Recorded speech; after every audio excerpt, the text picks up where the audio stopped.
بسم الله الرحمن الرحيم الحمد لله رب العالمين والصلاة والسلام على رسول الله.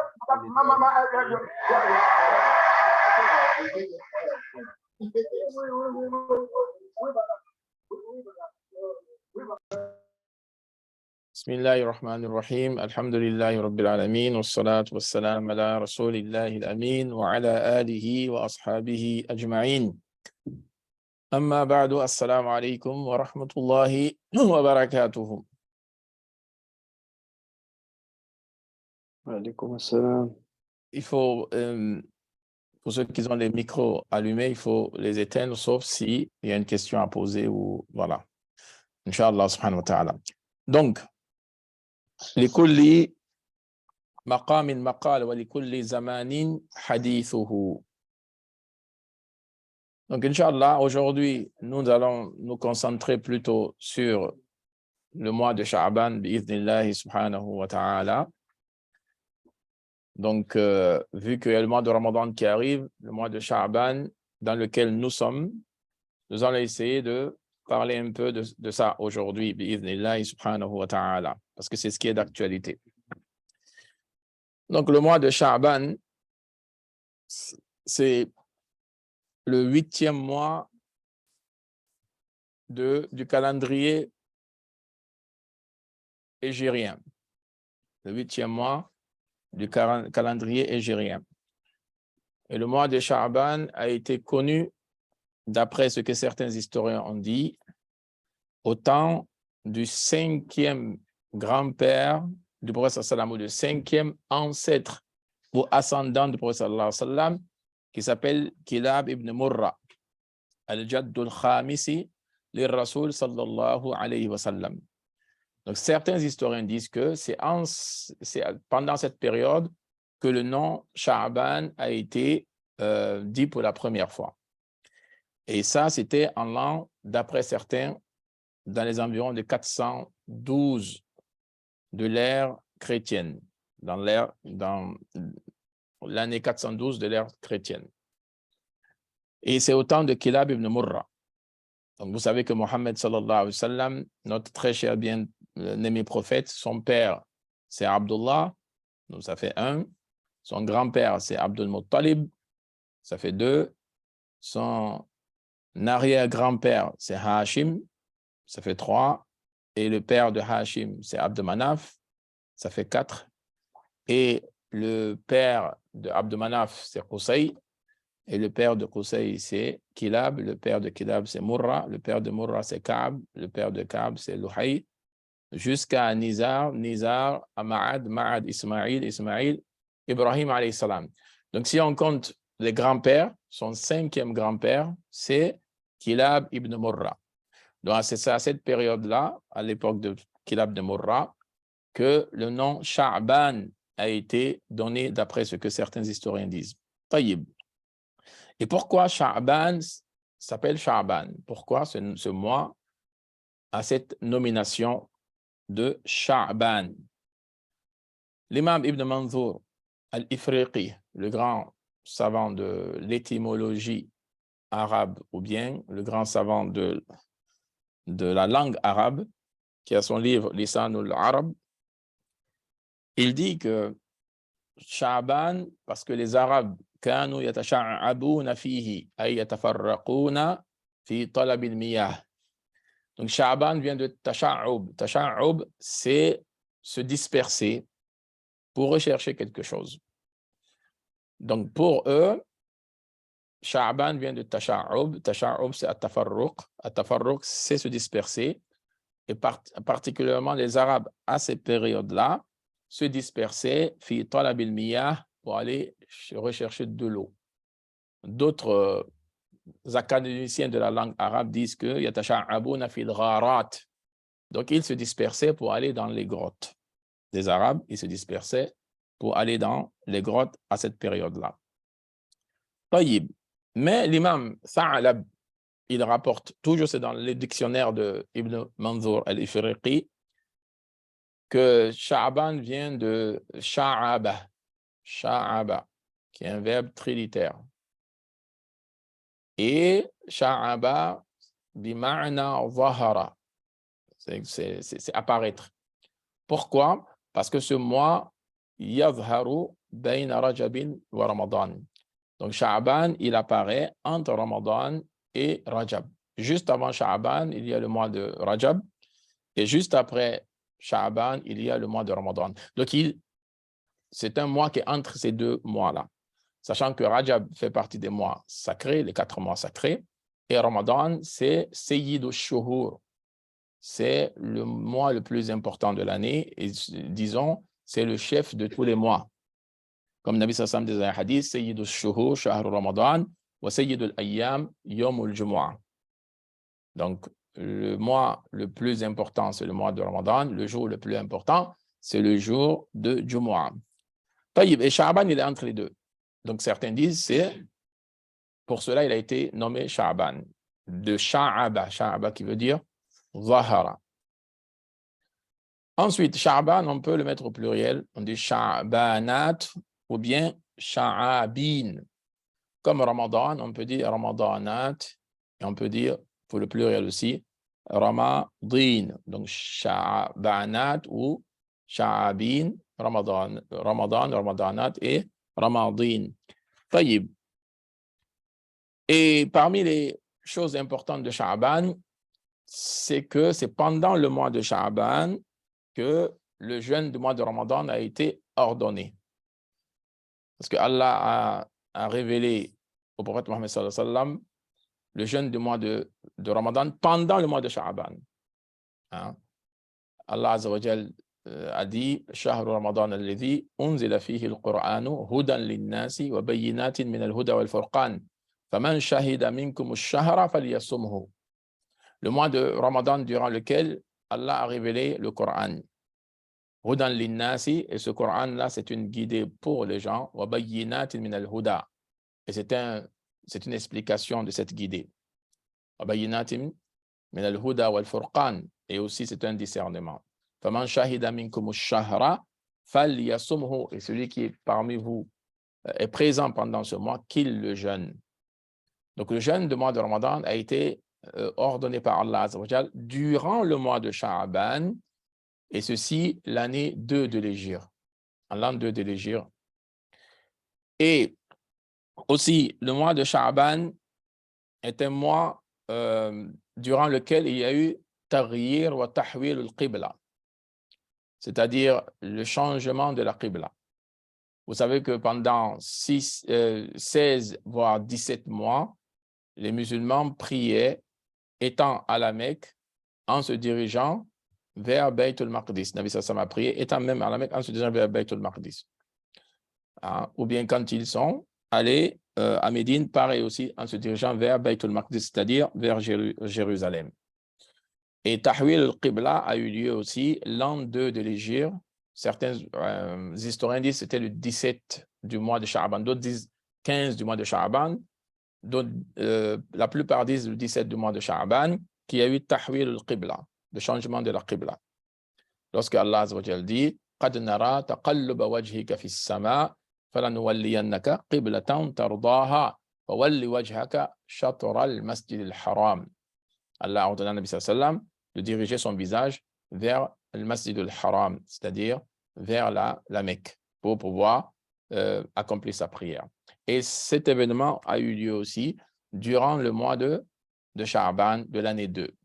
Dans l'année 2, il y a eu tout ça. Il y a eu le fait que le mois de Ramadan est devenu obligatoire en tant que mois de jeûne. Il y a eu Tahwil al-Qibla. Donc, cette année-là, ils l'ont appelé Sanatul Amr, c'est-à-dire l'année de l'ordre. Donc, cette année-là, l'année 2 de l'Hégire, les ulama ont nommé cela Sanatul Amr, l'année de l'ordre, de commandement d'Allah subhanahu wa ta'ala. Ensuite, durant le mois de Sha'ban aussi, est décédé un des grands compagnons du prophète Mohammed sallallahu alayhi wa sallam, un des bien-aimés du prophète Mohammed sallallahu alayhi wa sallam, qui est Uthman ibn Maz'un, radiyallahu anhu. Uthman ibn Maz'un, il a accepté l'islam parmi les premiers musulmans. Il a embrassé l'islam avant même que Nabi sallallahu alayhi wa sallam ne rentre dans la maison de Al-Arqam ibn Abil Arqam. Othman ibn Maz'un fait partie des 9 personnes qui ont été invitées à l'islam par Abu Bakr al-Siddiq radiyallahu anhu. Et vous savez qu'Abu Bakr al-Siddiq radiyallahu anhu, il a embrassé l'islam lui-même, il a appelé ses collègues, ses amis, et parmi eux, il y avait ces 9 personnes-là. Et parmi ces 9 personnes, il y avait Othman ibn Affan, et il y avait aussi Othman ibn Maz'un, celui dont on parle. Il y avait même Al-Arqam ibn Abil Arqam, dont la maison a été le centre de formation, le premier centre de formation des musulmans. Même lui, il a été appelé à l'islam par qui? Abu Bakr al-Siddiq, radiyallahu anhu. Donc c'est pour cela, dans la croyance des gens de la Sunna, après tous les prophètes, la meilleure des personnes, c'est Abu Bakr al-Siddiq, radiyallahu anhu, as-Siddiq al-Akbar. Tayyib. Donc Othman ibn Maz'un, aussi, c'est ce noble compagnon très aimé du prophète sallallahu qui est décédé durant le mois de Sha'ban. Et c'est un compagnon qui a fait les 2 hijras en Abyssinie. Othman ibn Maz'un, radiyallahu anhu. Et sa mort a beaucoup affecté le prophète Mohammed sallallahu alayhi wa sallam parce que c'était un compagnon que le Nabi sallallahu alayhi wa sallam aimait particulièrement. Tayyib. Et c'est un compagnon qui n'a jamais bu de vin, même avant l'interdiction du vin, al-khamr. Même avant cela, il n'avait jamais bu. Tout ce qui est boisson alcoolisée qui rend ivre les gens. Parce que nos cousins Hanafi, ils ont une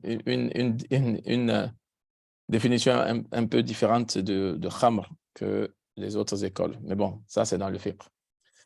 C'est autre chose. Sinon, كل مسكر فهو خمر. Le hadith de Nabi sallallahu alayhi wa sallam dit que tout ce qui rend ivre, on appelle ça khamr. Chez le Hanafi, le khamr, c'est ce qui est issu des dattes ou bien des raisins. Tout ce qui est issu des raisins, quand ça fermente et que ça devient, quand on boit, on commence à perdre l'esprit, ça c'est le khamr. Alors qu'il y a un hadith de Nabi sallallahu alayhi wa sallam qui dit kullu muskirin khamr, c'est-à-dire que tout ce qui peut enivrer les gens, cela, comment dirais-je, est considéré comme étant un khamr. Ce khamr vient de khimar. Khimar, c'est ce qui couvre l'esprit. Donc, il n'y a pas que ce qui est issu des raisins. Et heureusement que les derniers Hanafi, entre parenthèses, ceux qui sont un peu contemporains, ont un peu corrigé cela. Sinon, tout ce qui n'est pas issu de grappes là, de raisins ne serait pas considéré comme khamr. Et le hukm ne serait pas pareil. Donc, imaginez-vous aujourd'hui, des gens se seraient permis de boire des choses qui ne sont pas issues de dattes, de raisins, en disant que ce n'est pas de khamr parce que ce n'est pas la définition de l'imam Abu Hanifa. Bref, essentiel, les écoles qui sont les plus proches des hadiths sont les meilleures écoles. En l'occurrence, l'école malikite, surtout l'école malikite, c'est l'école la plus juste parmi toutes les écoles parce qu'ils associent le texte avec la réflexion. Voilà, l'intelligence et le texte. Pas l'intelligence seulement et le texte après, comme certaines écoles le font. L'essentiel, pourquoi je dis ça? Parce que ce compagnon-là, Othman ibn Maz'un, il a dit « La ashrabu shay'an yudhibu aqli » avant même l'interdiction de l'islam. Et donc, je ne boirai jamais une chose qui va faire partir mon esprit, qui va me faire perdre l'esprit. Alors que ce n'était pas interdit au début de l'islam. Le khamr, que ce soit issu de dattes, que ce soit issu de raisins, peu importe. Au début de l'islam, ce n'était pas interdit. Mais lui, il avait déjà compris. Il dit tout ce qui peut me faire perdre l'esprit, il ashrabu. Bref, donc ce compagnon-là, il est décédé pendant le mois de Sha'ban. Ensuite, durant le mois de Sha'ban aussi, il y a eu un bel événement, c'était l'année 5 de l'Hégire. Là est né à Sibt al-Hussein ibn Ali, radiyallahu anhu, le petit-fils du prophète sallam, al-Hussein. Il est né aussi l'année 5 de l'Hégire, durant le mois de Sha'ban. Et durant le mois de Sha'ban aussi, il y a eu la grande bataille de Al-Muraysir. On appelle aussi Ghazwat al-Muraysir ou bien Ghazwat Banu al-Mustaliq. C'était l'année aussi 5 de l'Hégire, durant le mois de Sha'ban. Durant le mois de Sha'ban aussi, il y a eu l'assassinat, malheureusement, de ce grand compagnon Saïd ibn Hubayy, radiyallahu anhu, par Al-Hajjaj ibn Yusuf. Et durant aussi le mois de Sha'ban, précisément l'année 38 de Sha'ban, les Khawarij, les Kharijites, se sont levés contre Ali, radiyallahu anhu. C'est là la fitna des Khawarij a pris de l'ampleur. C'était l'année 38 de l'Hégire et c'était aussi durant le mois de Sha'ban où ils sont sortis contre Ali, radiyallahu anhu. Ils l'ont accusé d'avoir pris des juges en dehors d'Allah subhanahu wa ta'ala, comme vous connaissez un peu, voilà, pour ceux qui connaissent un peu l'histoire. Donc, tous ces événements que je viens de vous mettre en perspective, ce sont des événements qui sont déroulés pendant le mois de Sha'ban. Pour dire que le mois de Sha'ban, c'est quand même un mois qui est important. Ensuite, le grand compagnon Oussama ibn Zayd, radiyallahu anhu, qui était un ennemi du prophète Mohammed sallallahu alayhi wa sallam, donc dans le hadith qui est rapporté par l'imam Ahmad dans son Musnad, imam An-Nasa'i dans son As-Sunan et imam Al-Bayhaqi dans son Shu'ab al-Iman, que Oussama ibn Zayd radiyallahu anhu dit: Ya Rasulallah, lam araka tasumu shahran min ash-shuhuri ma tasumu min Sha'ban. Il dit: oh Nabi sallallahu alayhi wa sallam, je ne t'ai pas vu jeûner un mois autant que tu le fais pendant le mois de Sha'ban. Nabi sallallahu alayhi wa sallam dit: Dhaka shahrun yaghfulu an-nasu an bayna Rajabin wa Ramadana. Nabi sallallahu alayhi wa sallam dit: c'est un mois durant lequel les gens sont dans l'insouciance. Les gens sont dans la rafla. Yaghfulu an-nasu anhu. Les gens sont dans la rafla. Et la rafla, c'est l'insouciance. La rafla, c'est l'oubli. Hein? C'est aussi une forme de négligence. Nabi sallallahu alayhi wa sallam dit: c'est un mois comme ça. Et Nabi sallallahu alayhi wa sallam dit: wa huwa shahrun turfa'u fihi al-a'malu ila rabbil alamin. Et c'est un mois durant lequel aussi les œuvres sont présentées ou sont élevées à Allah, le Seigneur des univers. فَأُحِبُّ أَنْ يُرْفَعَ عَمَلِي وَأَنَا صَائِمٌ. Et j'aime que mes œuvres soient élevées à Allah pendant que je jeûne. Donc, Oussama ibn Zayd, lorsqu'il a posé la question à Nabi sallallahu alayhi wa sallam, voici la réponse que Nabi sallallahu alayhi wa sallam lui a donnée. Qu'il jeûne beaucoup pendant le mois de Sha'ban pour ces raisons-là. La première raison, c'est parce que c'est un mois durant lequel les gens sont dans la rafla. Deuxièmement, parce que c'est un mois durant lequel les œuvres sont élevées auprès d'Allah, sont présentées à Allah subhanahu wa ta'ala. C'est une raison aussi que Nabi sallallahu alayhi wa sallam a mentionné dans ce hadith-là. Donc, ce qui prouve que l'adoration d'Allah durant les temps où la majorité des gens sont dans la négligence, c'est une vertu. Et il y a un hadith où Nabi sallallahu alayhi wa sallam dit: Al-ibadatu fil harji kal-hijrati ilayya. Adorer Allah Azza wa Jal durant les moments de pagaille, les moments de fitna, hein, moments de trouble, hein, moments des épreuves, où les gens sont dans un autre monde, ils sont vraiment en train de suivre leur passion, ils sont dans la pagaille totale. Donc, celui qui va adorer Allah durant ces moments-là, kal-hijrati ilayya, c'est comme s'il a fait hijra vers le prophète Mohammed sallallahu alayhi wa sallam. Hein. Et vous remarquez aussi, parmi les nawafil, les meilleurs nawafil au niveau de la récompense, de la proximité d'Allah Azza wa Jal, c'est la prière de tahajjud, par exemple. Hein. La prière du vigile, comme on dit. At-tahajjud, qui vient de hujud. Hujud, c'est dormir. Tahajjud, c'est abandonner cela. Donc, at-tahajjud, c'est lorsque la personne s'est endormie, elle s'est levée, elle a fait la prière. Qiyamul layl, qui est un sommeil avant ou après, c'est pareil. Les termes sont différents, mais les réalités sont, comment dirais-je, les prières se ressemblent, mais selon le terme utilisé, la récompense n'est pas pareille. Parce que quand on commence par dormir pour se réveiller et prier, c'est un peu plus difficile que quand on reste déjà éveillé. Parce que dans tahajjud, il y a tark. abandonner quelque chose, abandonner son repos, abandonner son confort, abandonner tout ça pour se consacrer à prier. Et c'est pour cela, si vous regardez bien, dans Surat Alif Lam Mim As-Sajada, Allah subhanahu wa ta'ala a mis ensemble ceux qui se lèvent, qui abandonnent leur sommeil pour prier la nuit, avec ceux qui dépensent sur le chemin d'Allah Azza wa Jal. Allah les a donnés, il les a mis dans le même verset, car les deux font des dépenses. Allah Azza wa Jal dit Tatajafa junubuhum anil madaji'i yad'una rabbahum khawfan wa tama'a wa mimma razaqnahum yunfiqun. Tatajafa, on traduit souvent dans le Coran en français que leur côté s'arrache des lits. Leur côté s'arrache des lits. Mais quand on rentre un peu dans la morphologie, Tatajafa, ça vient de Al-Jafa. Al-Jafa, c'est lorsqu'il y a une certaine froideur entre une personne et une autre. Quand deux personnes ne s'entendent pas ou ne se parlent pas, ou on dit Al-Jafa. Bainahuma Jafa. Entre les deux, il y a Jafa. Donc Allah dit Tatajafa junubuhum. Donc nous, on a traduit par leur côté s'arrache des lits. Mais en vérité, ça veut dire entre eux et leur lit, il y a des mouchkila. C'est que ce pas des gens qui aiment leur lit. Dans le sens, ce pas des gens qui aiment dormir, qui aiment ce lit moelleux, ce matelas, machallah, qui fait rêver et tout ça.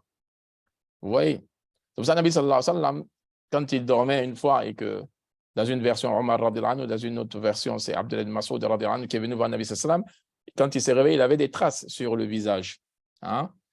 Et il était touché, Abdullah ibn Mas'ud.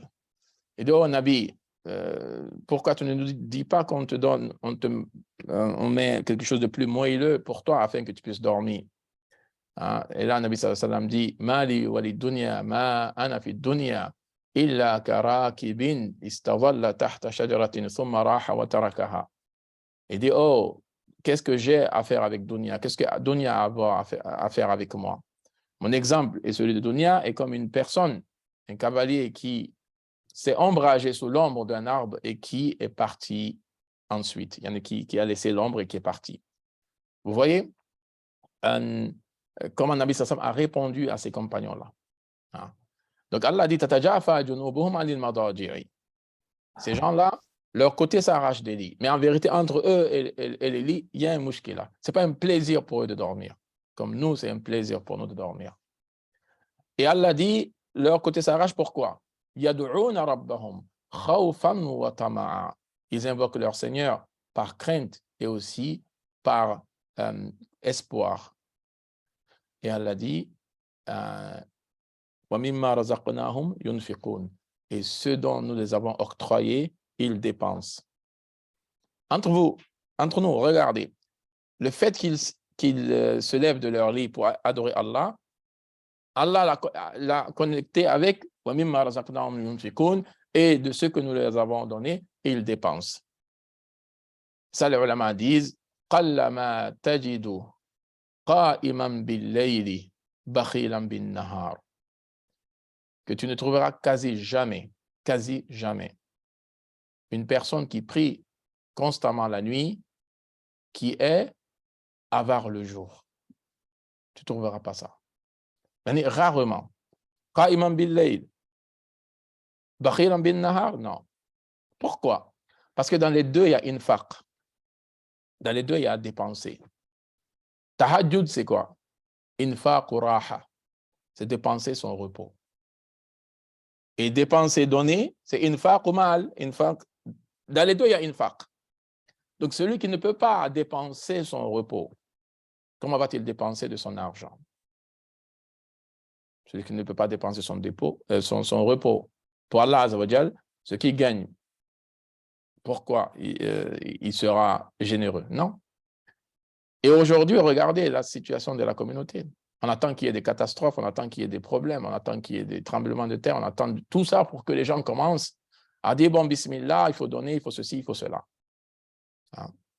Donc, notre réalité à nous, elle est vraiment déplorable. Et vous allez tourner, vous allez revenir au même point. Si on n'est pas attaché au Coran, on n'a pas compris le Coran, On n'a pas cru au Coran comme les premiers ont cru au Coran. On n'a pas donné les droits du Coran comme les premiers ont donné le droit du Coran. Nos situations ne changeront jamais. Ça, Allah dit, Aminu kama amana nasu. Croyez comme les gens ont cru. Et ces gens-là, c'est les compagnons. Radiyallahu anhum. Eux, ils avaient compris tous ces versets-là. Voyez, je suis allé un peu loin dans mon explication. Pas le muhim, ce que je voulais dire, c'est que An-Nabi al-Karim sallallahu alayhi wa sallam, il jeûnait beaucoup durant le mois de Sha'ban. Certains, parmi les ulama de hadith, ont expliqué que pourquoi Nabi sallallahu alayhi wa sallam jeûnait beaucoup. Dans certains hadiths, même dans le Bukhari Muslim, kana yasumu Sha'ban kullahu, il jeûnait tout le mois de Sha'ban. Dans d'autres versions, illa qalilan, sauf un peu, c'est-à-dire la plupart des jours, et sauf un peu. Le hadith, premièrement, Nabi sallallahu alayhi wa sallam, il jeûnait pendant le mois de Sha'ban pour rattraper tous les jours pendant lesquels il était soit en voyage, voilà, surtout les 3 jours du mois quand il ne jeûnait pas à cause d'un voyage ou un déplacement et tout ça. Donc, c'était pour, comment dirais-je, pour rattraper cela. D'autres disent que c'est ta'ziman li Ramadan. C'est pour montrer la grandeur de Ramadan qu'il jeûnait pendant Sha'ban. Et d'autres savants disent que c'est plutôt accompagner ses épouses qui avaient des jours à rattraper de Ramadan. Hein? Certaines de ces épouses qui, à cause des menstrues, à cause des situations qui ne permettaient pas de jeûner, donc Nabi sallallahu alayhi wa sallam, il les accompagnait pendant le mois de Sha'ban, parce que c'est le dernier mois pour rattraper son jeûne avant que le Ramadan ne commence. Attendez, je pense qu'il y a quelqu'un qui a son micro. Bref, donc certains savants disent c'est ça. Et, même, et toutes ces raisons sont possibles. Mais surtout, la dernière raison, accompagner ses épouses, parce qu'elles jeûnent pour rattraper les jours qui sont passés. Donc, le mari, il est là, qu'est-ce qu'il va faire?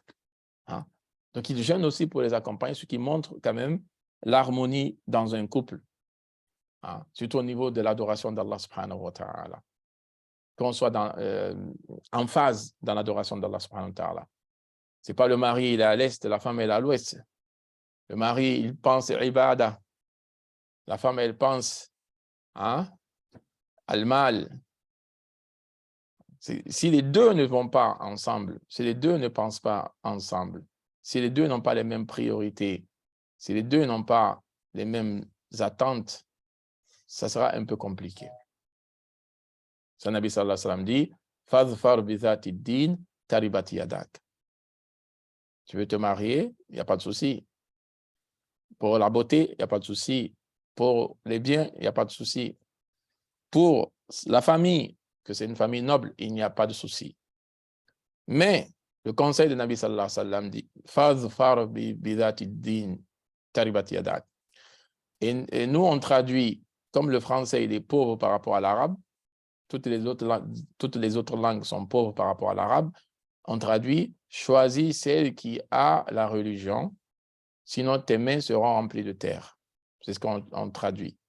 Mais ce n'est pas une réelle traduction. Parce que « fadfar », ça vient de « azafar ». Azafar, c'est la réussite. C'est être heureux, réussir. Ce n'est pas choisir. Ça veut dire « vis heureux avec celle qui a le din ». Sinon, taribat yadak. Pour vivre heureux, il faut la choisir. Donc, nous, la traduction n'est pas une traduction directe, elle est indirecte. Mais sinon, ici, le verbe qui a été utilisé par Nabi sallallahu alayhi wa sallam, c'est al-zafar. Al-zafar, c'est la réussite, c'est être heureux, et tout ça. Avec celle qui a le din. Sinon, avec celle qui n'a pas le din, tu ne pourras pas. Et c'est vice-versa. L'homme par rapport à l'épouse et l'épouse par rapport à son mari aussi. Donc, la femme aussi est choisie. L'homme de din, l'homme il choisit la femme de din. Et la beauté qui restera toujours, c'est la beauté de din. L'amitié qui restera toujours, c'est l'amitié de din. La fraternité qui restera toujours, c'est la fraternité qui est liée au din. Allah Azza wa Jalla dit dans le Coran, Al-akhillau yawma idhin ba'duhum li ba'din aduwwun illa al-muttaqin. Toutes les relations d'amitié, de fraternité, de lien se transformeront yawm al-qiyamah en animosité, illa al-muttaqin, sauf pour les pieux. Et l'imam Ibn Kathir rahmatullah alayhi dit dans son tafsir, kullu sadaqatin wa kullu mahabbatin wa kullu alaqatin li ghayri Allahi tanqalibu adawatan yawm al-qiyamati illa ma kana lillahi fa innahu da'imun bidawamihi. Il dit tout lien, toute amitié, toute fraternité qui n'est pas pour Allah subhanahu wa ta'ala se transformera de yawm al-qiyamah en animosité, sauf ce qui est pour Allah. Car ce qui est pour Allah est éternel, car Allah lui-même il est éternel. Donc le vrai amour, c'est l'amour pour Allah. La vraie fraternité, c'est la fraternité pour Allah. Ce n'est pas la fraternité par rapport à nos origines, par rapport à nos couleurs de peau, par rapport à nos langues parlées. Non, la vraie fraternité, c'est la fraternité pour Allah subhanahu wa ta'ala. Et cette fraternité-là, elle est éternelle. Parce que celui pour qui on est frère, il est éternel. C'est lui, Allah subhanahu wa ta'ala. Taïb. Ensuite, qu'est-ce qu'on peut dire du mois de Sha'ban? Donc, Nabi sallallahu alayhi wa sallam, il choisissait le mois de Sha'ban pour jeûner de façon régulière, souvent même tout le mois de Sha'ban. L'imam As-Sana'ani, rahmatullah alayhi, l'auteur de Subul Salam, le sharh de Bulugh al-Maram, il dit في هذا الحديث فيه دليل على أنه صلى الله عليه وسلم كان يخص شعبان بالصوم أكثر من غيره. Donc ça c'est une preuve que de tous les mois, Nabi sallallahu alayhi wa sallam choisissait plus le mois de Sha'ban pour jeûner le plus par rapport aux autres mois, en dehors de Ramadan bien sûr. Et c'est un ni'ma d'Allah Azza wa Jal de vivre actuellement le mois de Sha'ban. C'est une ni'ma. C'est une grâce d'Allah. Et ce qui est malheureux chez l'être humain, on ne reconnaît la valeur de la grâce que lorsqu'on la perd. La douleur de l'amertume, la douleur du regret n'a pas son égal. Mais le regret de ce bas monde, il est limité. Le regret de l'au-delà, il est éternel. Il faut faire attention. Quand Allah vous met devant des opportunités, quand Allah Azza wa Jal vous donne des opportunités, reconnaissez ces opportunités-là, leur faveur, leur grâce, leur valeur surtout.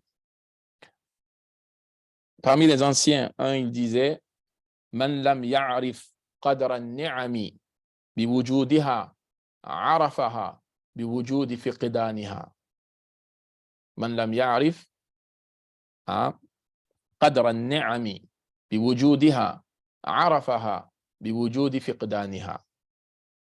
Subhanallah. C'est vrai ce qu'il a dit. Celui qui méconnaît la valeur des bienfaits dans leur attribution, la reconnaîtra dans leur disparition. Celui qui méconnaît la valeur des bienfaits dans leur attribution, les reconnaîtra dans leur disparition. Et quand Allah t'accorde une opportunité, une grâce, un bienfait, généralement, l'être humain ne reconnaît pas la valeur. Quand il perd cette grâce, quand il perd ce bienfait, quand il perd cette chose, là, il reconnaît la valeur. Et malheureusement, c'est souvent trop tard. Trop tard. Regardez Ramadan dernier et aujourd'hui.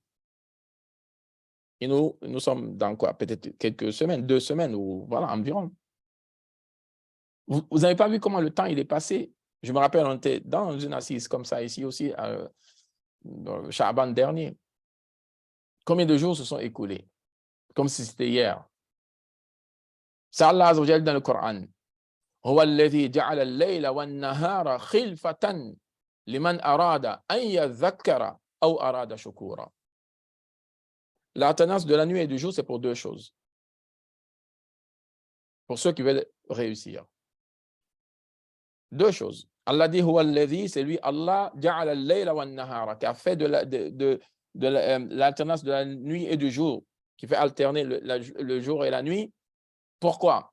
Liman arada an yadhakkara, pour celui qui veut se rappeler, pour un rappel.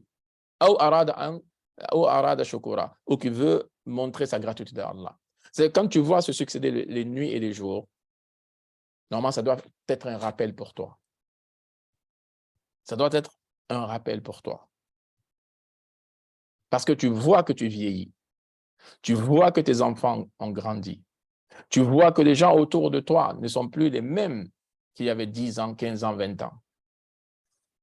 Quel rappel pour toi? Tu commences à avoir des cheveux blancs. La barbe commence à blanchir. Tu commences à ressentir de la faiblesse au niveau de ton corps. Tu n'es plus la même personne qu'il y a 10 ans de cela ou 20 ans de cela ou je ne sais combien d'années de cela. Liman arada an yadhakkara. Réfléchis, rappelle-toi, souviens-toi. Les enfants d'hier, aujourd'hui, regardez. Durant ces vacances-là, bon, ces vacances, quand j'étais en France, on a fait le mariage d'une jeune fille, bon, qui à l'époque était toute petite, était une de mes élèves à l'époque. Et là, elle s'est mariée. Alors qu'à l'époque, voilà, et on la mettait au dos, tellement c'était une peu petite. Aujourd'hui, machallah, elle est devenue une grande dame. Elle s'est mariée. Et Allah Azza wa Jal a fait que, voilà, c'est moi qui fus son professeur qui a aussi fait son mariage religieux et tout ça. Le temps passe très vite. Imaginez-vous, quand tu as vu un enfant hein, qui à peine savait parler. Je me rappelle un de mes cousins plutôt, un de mes neveux, il y a peut-être 15 ans de cela ou plus. Une fois, je l'ai pris dans sa famille, avec son père, je dis, est-ce que je peux sortir avec eux, avec mes enfants, on va aller au parc et tout ça. Il a dit, OK, il n'y a pas de souci. Donc, j'ai pris ce petit à l'époque. Hein. Il me disait, je ne peux pas marcher comme ça. Ils usetaient un peu. Je ne peux pas marcher, je ne peux pas marcher. Donc, je l'ai pris sur mon dos pour faire tout ce tour-là. C'était à Saint-Denis à l'époque. Et ce dernier, aujourd'hui, il fait des études de médecine. Et quand je l'ai vu la dernière fois, il dit, tu te rappelles, hein?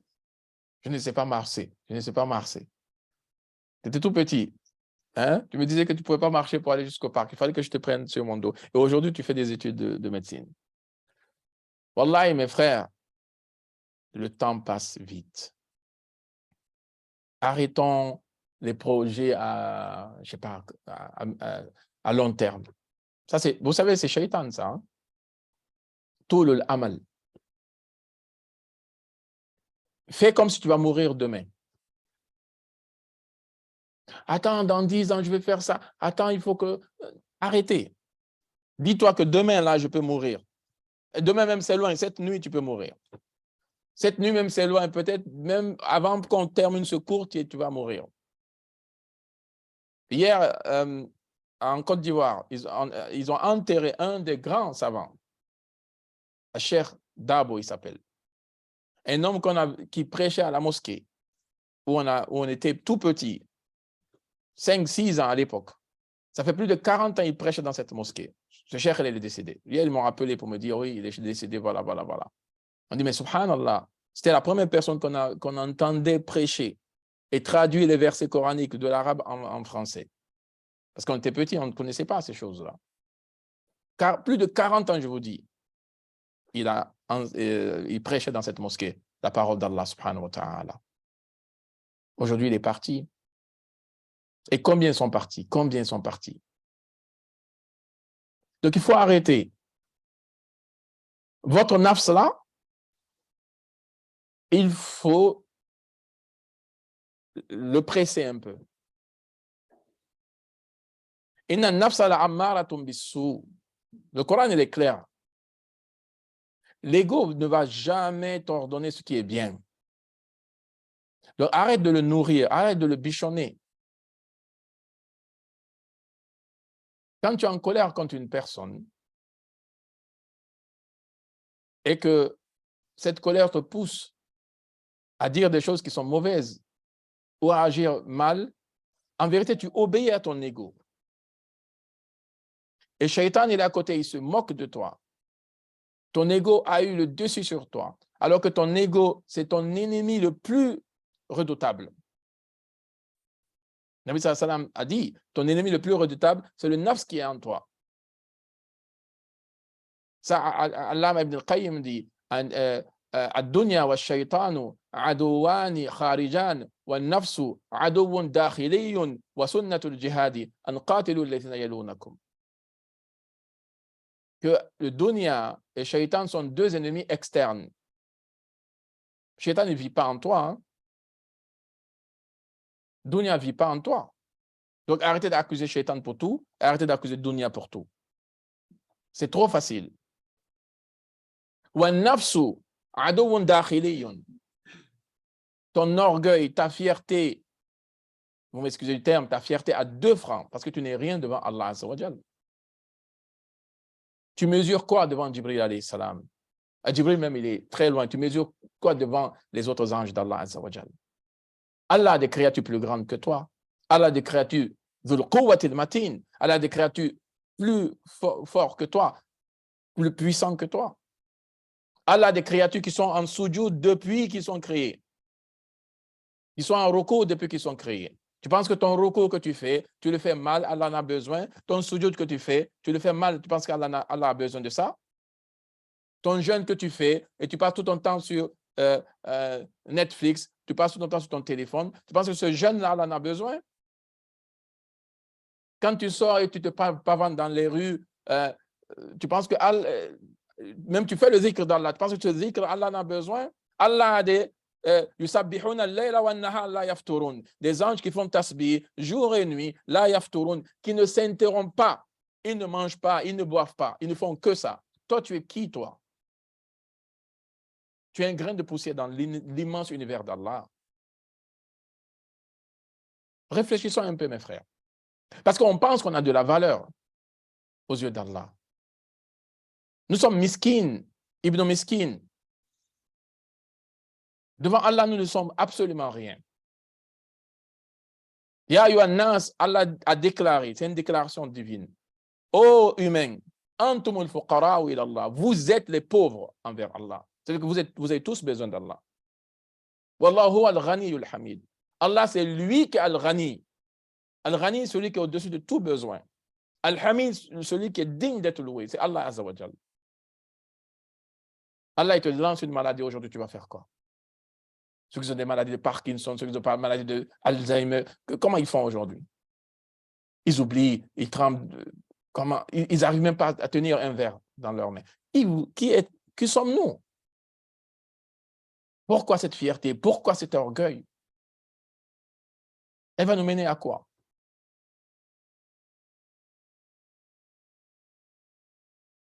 Il faut connaître sa réalité. Qui nous sommes? Nous ne sommes absolument rien devant la grandeur d'Allah, devant même l'immense univers d'Allah.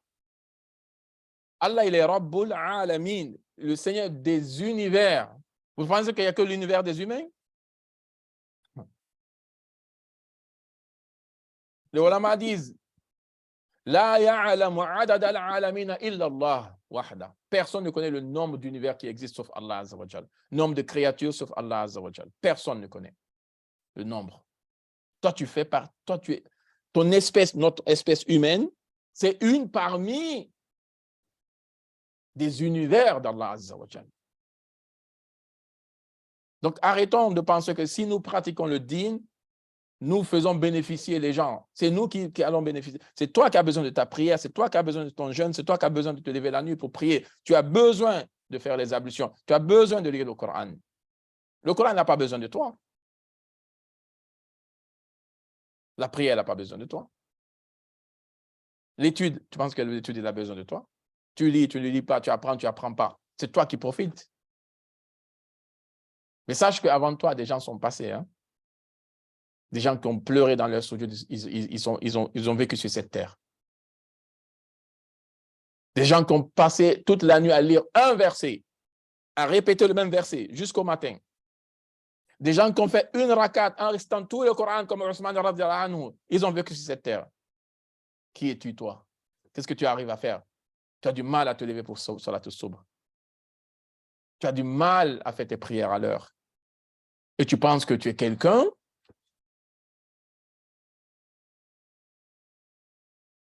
Sacrifice. Tu peux arriver à Abu Bakr radhiyallahu anhu, qui a tout donné pour Allah, tout donné. Même sa fille Asma, quand son grand-père Abu Quhafa, il a demandé à Asma, qu'est-ce que votre père, parce qu'il était aveugle, qu'est-ce que votre père a laissé? Elle a pris des feuilles, elle a mis dans un sac, son grand-père l'a touché comme ça. Elle a utilisé un subterfuge, il a touché comme ça, il pensait qu'il y avait des biens. Elle a dit, ah, c'est ce que ton père a laissé. Elle a dit oui. Parce qu'il n'était pas musulman à cette époque. Elle dit, Wallahi, dans mon cœur, mon père n'a rien laissé. Absolument rien. Il a tout donné à Allah Azza wa Jal. Toi, parce que tu as donné 100 €, tu as donné 100 pounds, tu as donné je ne sais combien, tu penses que tu es généreux? Il y a des gens qui ont tout donné pour Allah subhanahu wa ta'ala. Les Ansar, Allah dit ils préféraient donner aux Muhajirs même si eux, ils sont dans le besoin. Est-ce que toi, tu l'as déjà fait là? Tu es dans le besoin, mais tu donnes. Nous, on est là, on compte les pièces jaunes. Les billets verts, les billets d'une autre couleur, paf, on met de côté. Ce qui est minimum, on donne. Et après, on pense qu'on est généreux.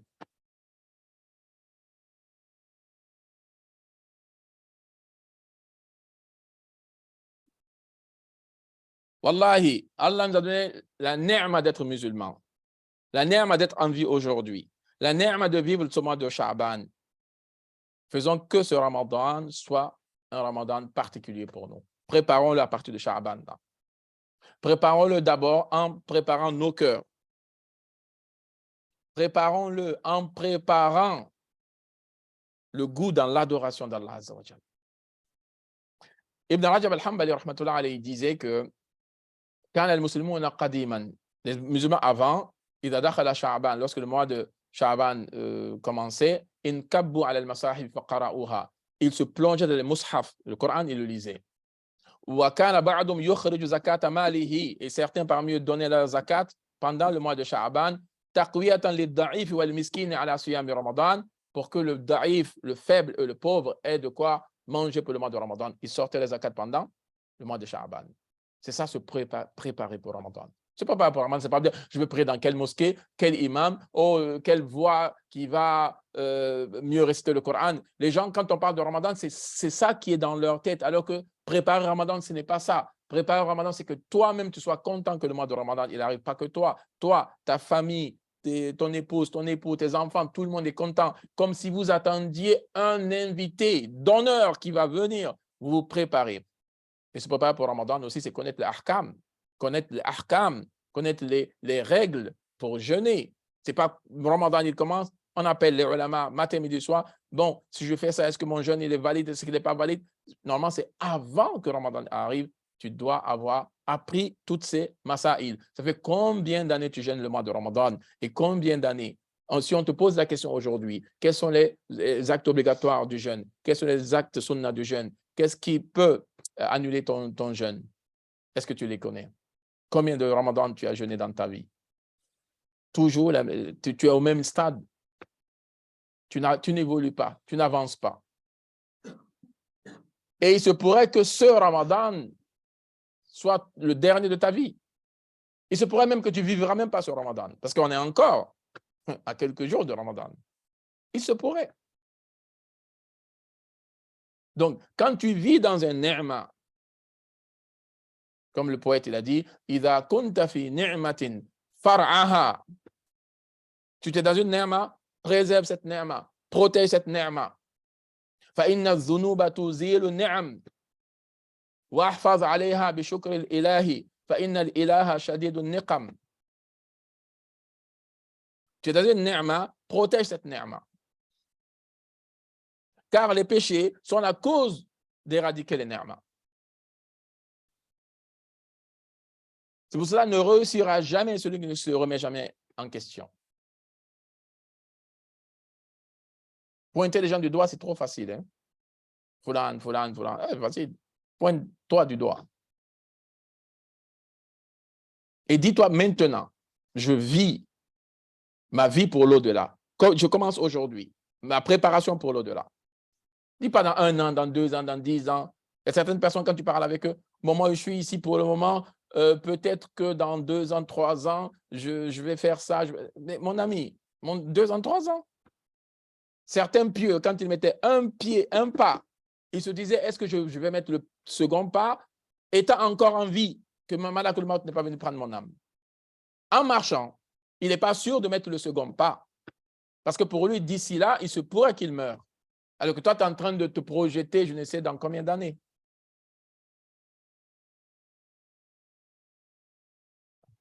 Vis comme si tu vas mourir. Comme tu vas mourir du jour au lendemain. Arrête de rêver. Comme ils disent, arrête de rêver ta vie, vis ton rêve. Les gens qui sont là, ils rêvent. Et ce sont les situations difficiles qui font des vrais hommes, hommes avec grand H. Et les vrais hommes sont la cause d'une vie facile. Les situations difficiles forment les vrais hommes. Et les vrais hommes sont la cause d'une vie facile. Si vous l'avez compris, vous l'avez compris. Si vous n'avez pas compris, une autre fois, Inch'Allah. Inda shada'id yazharu rijal. Regardez Abu Bakr, regardez Omar, regardez Ousmane, regardez Ali, radiyallahu anhum. Des hommes. Abu Huraira, il dit, je tombais de faim dans la prière. Les gens pensaient que j'avais de l'épilepsie, pensaient que j'étais malade. Il dit, Wallahi ma bi jununun, innama huwa al-ju'. Il dit, je jure par Allah, je ne suis pas fou. Ce n'est que la faim. La faim. Et qui a rapporté le plus de hadiths? C'est lui. Nous, aujourd'hui, on se plaint de ceci, on se plaint de cela. Regardez les questions même qu'on pose aux imams aujourd'hui. Que des plaintes. Les gens ne sont pas heureux. Et vous savez pourquoi ils ne sont pas heureux? Parce qu'ils ont cru que ce monde-là, c'est ici qu'ils devraient être heureux. Alors que c'est faux. On vit tous dans un mirage. La vraie vie, c'est dans l'au-delà. Ici, c'est tristesse un jour, joie un autre jour, maladie un jour, santé un autre jour. Voici la réalité de Dunya. Acceptons-la. Dunya, ce sont des douleurs. Dunya, ce sont des joies temporaires. Ce n'est pas des joies éternelles. Dunya, on pleure un jour, on rit un autre jour. C'est ça, Dunya. Donc, tu te plains de quoi? Tu te plains de la réalité de ce bas monde. Mais c'est ça, ce bas monde. Allah dit, wa tilkal ayyamu nudawiluha bayna an-nas. Tu veux le repos, c'est dans la tombe. Nabi sallallahu alayhi wa sallam dit, mustari wa mustarahu minhu. Celui qui meurt, c'est soit mustarih, il se repose, soit on se repose de lui. Vous savez, ton repos, ce n'est pas dans ce monde, c'est là-bas. Maintenant, au lieu de préparer là-bas, tu es là en train de te plaindre ici où tu ne seras jamais heureux. Parce que ce bas monde n'est pas fait pour être heureux. Ce bas monde est fait pour travailler, pour lutter. Nous avons créé l'être humain pour une vie de lutte. Pas pour une vie de luxe, pour une vie de lutte. Dans ce monde, tu dois lutter pour tout. Pour réussir, tu dois lutter. Tu dois sacrifier pour adorer Allah Azza wa Jal. Sacrifier ton sommeil, sacrifier tes loisirs. Tu dois le faire parce que ici, tu es pour ça. Darul Amal. Ici, c'est pour le travail. Darul Jaza, c'est dans l'au-delà. Tu veux des récompenses dans l'au-delà. La rétribution, c'est dans l'au-delà. Maliki Yawmiddin. Le Seigneur du jour de la rétribution. C'est là-bas, Yawm al-Qiyamah. Ce n'est pas ici. Donc, celui qui veut ici, machallah, que tout se passe bien, jamais éprouvé, on ne pleure jamais, on n'a jamais de douleurs, on n'a jamais des épreuves, on n'a jamais... Mais tu n'es pas dans le bon monde. Tu m'excuses du terme. Ici, c'est dunya, c'est comme ça. Maintenant, patiente avec la foi. Wasta'inu bis sabri was salah. Cherchez l'aide dans la patience et dans la prière. Wallahu yuhibbu as-sabirin. Allah aime ceux qui sont patients. فما وهنوا لما أصابهم في سبيل الله وما ضعفوا وما استكانوا والله يحب الصابرين. Ah, le Coran, c'est beau.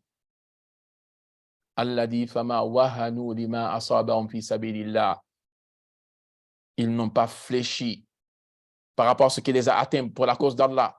وما ضعفوا. Ils n'ont pas faibli. وما استكانوا. Et ils ne se sont pas découragés. Wallahu yuhibbu sabirin. Allah aime les patients. الذين قال لهم الناس إن الناس قد جمعوا لكم فاخشوهم فزادهم إيمانا وقالوا حسبنا الله ونعم الوكيل. Allah dit les gens à qui ils sont venus leur dire attention, les gens il y a eu des coalisés contre vous. فاخشوهم, craignez les gens. Et qu'est-ce qu'ils ont fait? Allah dit فزادهم إيمانا. Leur foi elle a augmenté. Allah dit tout le monde. Abu Sufyan, à l'époque, il n'était pas encore musulman, Abu Sufyan ibn Harb. Donc, c'était après la bataille de Badr. Et Uhud même. Donc, il y a eu des coalisés. Les tribus de Banu Abd Qais qui sont passés vers Médine ont prévenu le prophète sallam. Il dit attention, ils sont en train de faire des coalisés contre vous, des complots contre vous. Fakhshawhum, ayez peur. Les compagnons ont eu peur, non. Allah dit fazadahum imana, leur iman a augmenté. Wa qalu hasbunallahu wa ni'mal wakil. Et ça fait partie des gens qu'Allah aime. Al-mutawakkiloun, ceux qui placent leur confiance en Allah. As-sabiroun, ceux qui sont patients. Et le mois de Ramadan, c'est ça aussi. Shahru sabr, le mois de la patience. Wa sabru thawabuhu al-jannah. Et la patience, sa récompense est le paradis.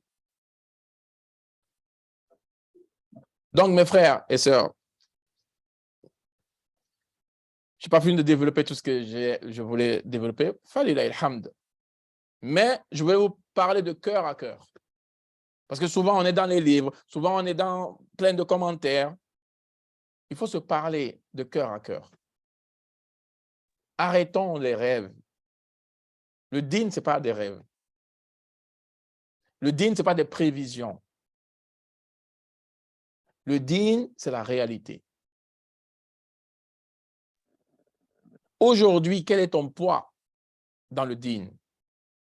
Pas ton voisin, pas la personne qui est à côté de toi-même. Qu'est-ce que tu pèses dans le dîn aujourd'hui? Si la mort arrive aujourd'hui, comment te présenteras-tu devant Allah? Est-ce que la situation dans laquelle tu te trouves, au niveau de ton cœur, au niveau de ta foi, au niveau de tout ça, es-tu satisfait de ça? Là, si tu meurs là aujourd'hui, cette nuit, ne pense pas à ce que tu vas laisser derrière, que tu laisses des enfants, que tu laisses une épouse, un époux. Allah yatawalla salihin. C'est le Coran qui a été clair. Allah s'occupe des gens vertueux. Un des compagnons, quand il est décédé, je ne me rappelle pas de son nom, on lui a dit, mais comment tu vas faire si tu vas mourir tes enfants?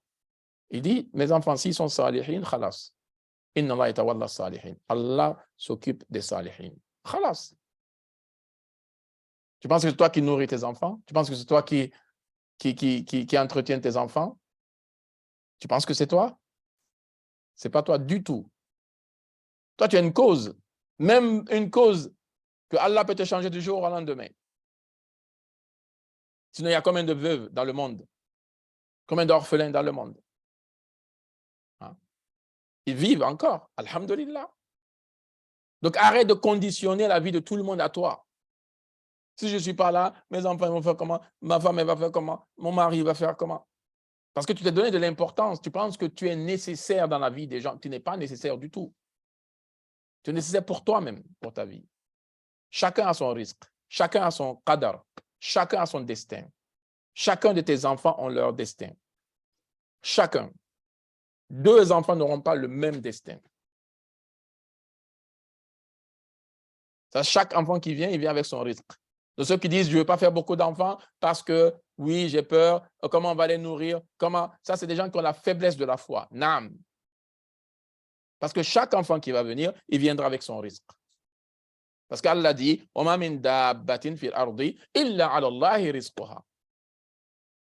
être vivant n'est sur terre sans que sa subsistance n'incombe à Allah.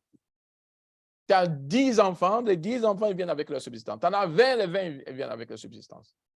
Vous pensez que les gens, avant, ils pensaient à ça? Avant, les gens, ils ne pensaient pas à ça. Ils étaient pauvres, mais ils avaient cette certitude-là. Que chacun vient dans ce monde avec son risque. Alors que nous, aujourd'hui, on est tout le temps là à calculer, tout le temps là à réfléchir, tout le temps là, le pour, le contre, le ceci, le cela, jusqu'à ce que la mort va venir nous surprendre comme ça. Avançons, mes frères, avançons. Surtout si Allah t'a mis sur un chemin de khayr, avance. Regarde ni à gauche ni à droite, comme un chauffeur. Il a une direction, il a une destination, il suit sa direction et sa destination. Si à chaque fois qu'il conduit, il regarde en arrière, il regarde en arrière, il regarde en arrière, il va faire des accidents. Il n'arrivera pas à destination. Donc, mon but aujourd'hui, c'était comment est-ce que nous allons profiter déjà de ce mois de Sha'ban, ça c'est 1, pour préparer le mois de Ramadan 2. Donc, si Allah nous facilite, si on a une autre assise avant le mois de Ramadan, je compléterai ce que j'ai commencé aujourd'hui, parce que si je n'ai pas fait 10% de ce que j'avais prévu faire, mais bon, alhamdulillah, Allah, il a voulu que ce soit comme ça, comme c'est Allah qui inspire les gens. Mais, Inch'Allah, réveillons-nous, mes frères et sœurs en islam, et donnons de la valeur à ce que Allah nous a accordé. Reconnaissons la valeur de ce que Allah nous a accordé. Et ayons peur de ne pas finir, de finir dans de mauvaises conditions. Ayons peur de finir dans de mauvaises conditions. Ayons peur de finir sans la foi. Parce que le trésor le plus important, le trésor le plus précieux que nous avons, c'est notre iman. Les compagnons de Nabi sallallahu alayhi wa sallam, leur préoccupation première, ce n'était pas qu'est-ce que je vais manger demain, où je vais dormir, qu'est-ce que mes enfants vont manger, qu'est-ce que mes enfants feront demain, qu'est-ce qu'ils vont devenir demain. Ça, ce n'était pas leur préoccupation première. Leur préoccupation première, comment je vais préserver, protéger ce trésor de iman qu'Allah m'a donné et comment je serai la cause pour préserver et protéger le trésor de iman qu'Allah a donné à mes enfants. Ils pleuraient dans le sujoud pour ça, ils faisaient dua pour ça. Et ça, c'était leur préoccupation la plus importante. Nous, aujourd'hui, c'est l'ego nous a tués, le nafs. Le nafs nous a étranglés. L'orgueil, l'ostentation, le complexe. Il y en a qui ont un complexe de supériorité. Complexe. La hawla wa la quwwata illa billah. On va avancer. Où avec ça? Un croyant peut faire des péchés, il peut tomber dans le haram et tout ça. Mais les maladies du nafs, l'orgueil, l'ostentation, la dureté du cœur, ça, ce sont des maladies qui détruisent. Un des savants dit, s'il y a la jalousie, l'orgueil, tout ça dans le cœur d'une personne, c'est comme une maison dans laquelle il y a des chiens. Et les anges n'entrent pas dans une maison où il y a des images des chiens. Donc ton cœur là, tu n'auras pas de lumière dedans. Ton cœur là, tu n'auras pas de lumière dedans. Parce que ce qui est dans ton cœur, c'est comme une maison où il y a des choses qui empêchent des anges de rentrer dans cette maison. Et toi, ton cœur, comme il est rempli de toutes ces maladies-là, cette lumière, tu ne l'auras pas. Donc, il faudra te débarrasser de ça pour que tu puisses profiter de la lumière. Qu'Allah donne la compréhension. Subhanakallah wa bihamdik, ashhadu an la ilaha illa anta astaghfiruka wa atubu ilayk. Wassalamu alaikum wa rahmatullahi wa barakatuh.